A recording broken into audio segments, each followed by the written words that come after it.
என் ஜனங்களே கேளுங்கள், கிறிஸ்து சொல்கிறார், பிதாக்களுடைய இருதயங்களை பிள்ளைகளிடத்திற்கும் கீழ்ப்படியாதவர்களை நீதிமான்களுடைய ஞானத்திற்கும் திருப்பி உத்தமமான ஜனத்தை கர்த்தருக்கு ஆயத்தப்படுத்தும்படியாக அவன் எலியாவின் ஆவியும் பலமும் உடையவனாய் அவருக்கு முன்னே நடப்பான் என்றான். அப்பொழுது சகரியா தேவதூதனை நோக்கி, இதோ நான் எதினால் அறிவேன்? நான் கிழவனாயிருக்கிறேன், என் மனைவியும் வயது சென்றவளாயிருக்கிறாளே என்றான்.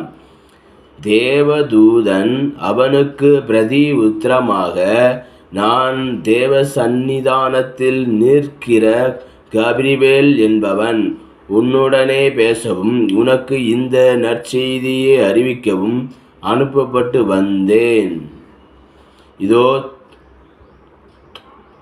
தகுந்த காலத்திலே நிறைவேறப் போகிற என் வார்த்தைகளை நீ விசுவாசியாதபடியினால்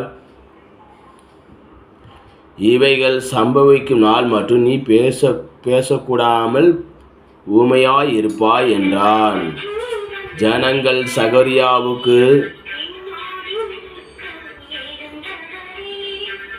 காத்திருந்து அவன் தேவாலயத்தில் தாமதித்ததினால் ஆச்சரியப்பட்டார்கள். இது கிறிஸ்து சொன்ன வார்த்தைகள். நீங்கள் கர்த்தர் உங்களோடு கூட இருப்பாராக. ஆசீர்வதிக்கப்படுவீர்கள். இதை வாசிக்கிறவர்கள் சிந்திக்க கடவீர்கள்.